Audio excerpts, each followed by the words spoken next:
my name. Make me forget everything when you call me late at night. I remember you touching my body. The way you get to me deep where my heart is. Love me so good, but I wish I was heartless.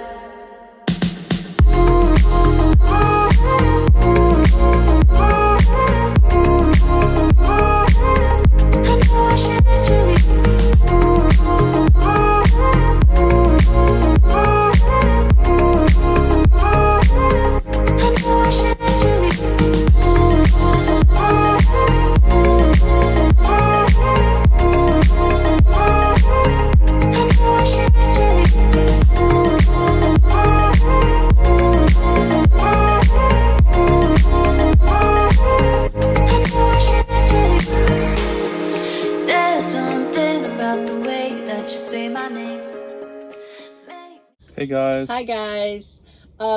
Sometimes we get the same question over and over. One of those is from you teams coming on is where do we go for the good loads? Where do we, seems like I'm always in the wrong area, or I can't seem to figure it out or whatever. Right. And you know, if we knew the future, we would all buy lottery tickets and we wouldn't even worry about where the good loads are. But this is a thing that you kind of have to learn as you go along. That's what we found out.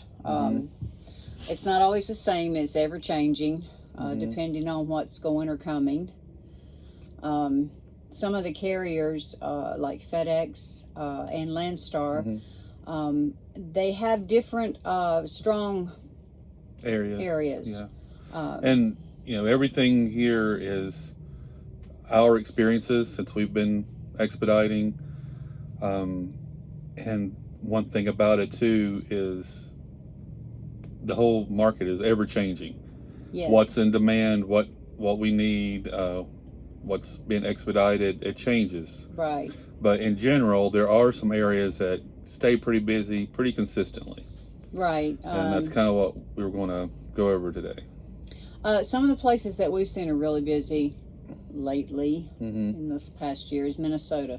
Minnesota seems to have a lot of stuff coming and going. Chicago. I think Chicago's no matter what. Yeah. Illinois. Yeah. I think that's always. You know, Minnesota, back to that, it's kind of been that way for a while. I mean, I remember in the past we'd get loads that would end up in South Dakota or something, and we'd have to deadhead to Minnesota to get out because there was nothing in some of those other areas. Ohio. Ohio, you can always figure, well, if we get to Ohio, you can go about anywhere. Right. Yeah, there's always something going out of Ohio. If you want to load, if you're in Ohio, there's going to be something.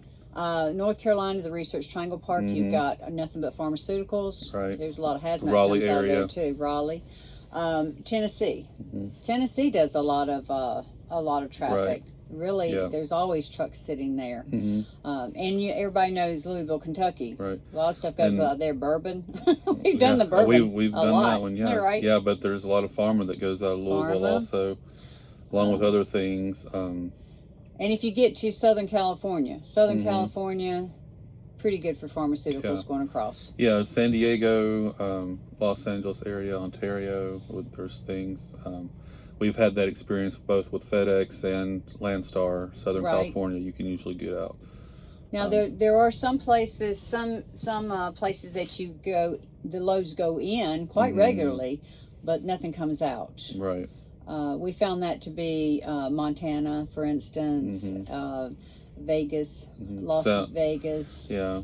Well, and then there's loads that go out of Vegas too, but sometimes it's loads we can't do. Right. There's dry trucks. Yeah.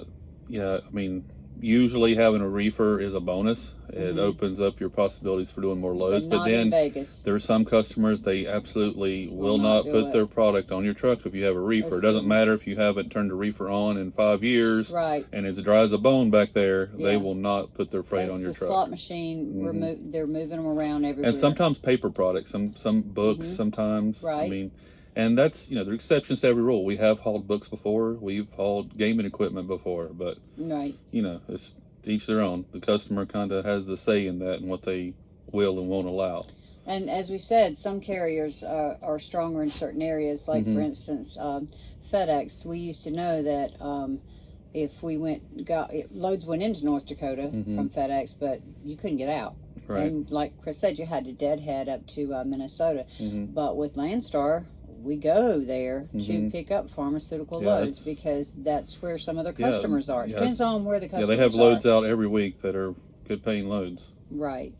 The best thing we can tell new team drivers is if you get somewhere and there's absolutely no loads going out, like you're looking at the dispatch board with FedEx, or no agents are calling, there's nothing going on, you'll want to either ask FedEx to reposition you, or you'll want to deadhead and get into a better position. So whatever you're near. If you're in Vegas, you want to go, south.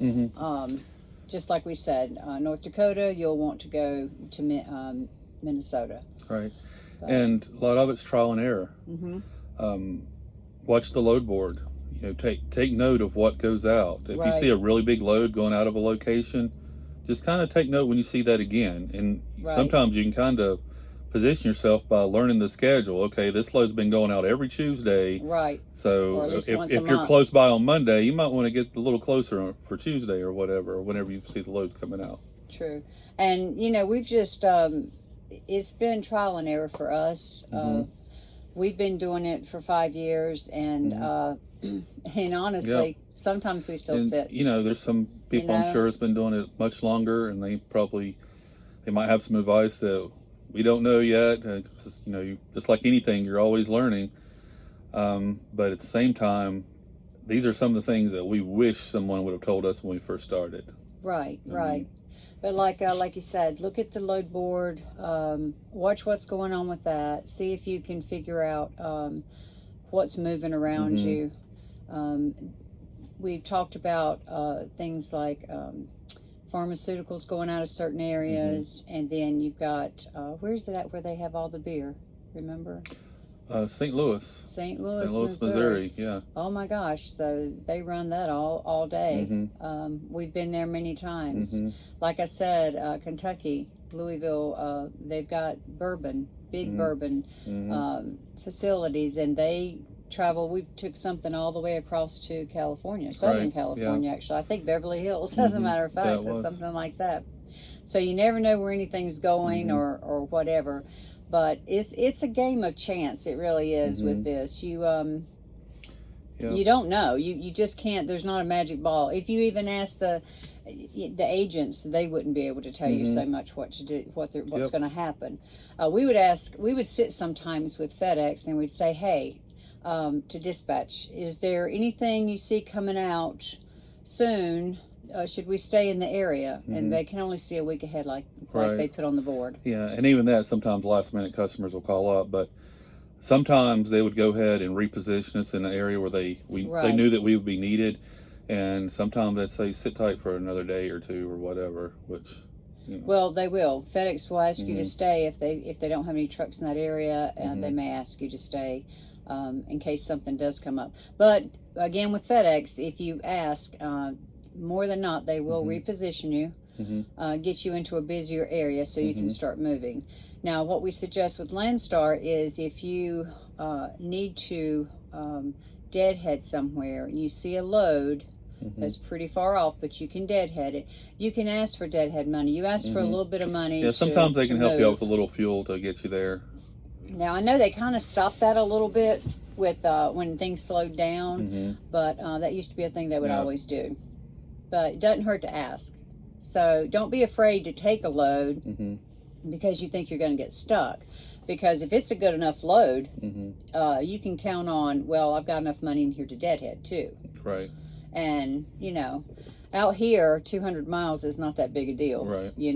Right. So, whatever. But just that where the good loads are, there's just some of the places that we mentioned, but keep your eyes open, and I think that you'll see that there's some patterns too. And I know freight's on the rise, so good luck out there, everybody. Thanks for watching. There's something about the way that you say my name, make me forget everything when you call me late at night. I remember you touching my body, the way you get to me deep where my heart is. Love me so good, but I wish I was heartless.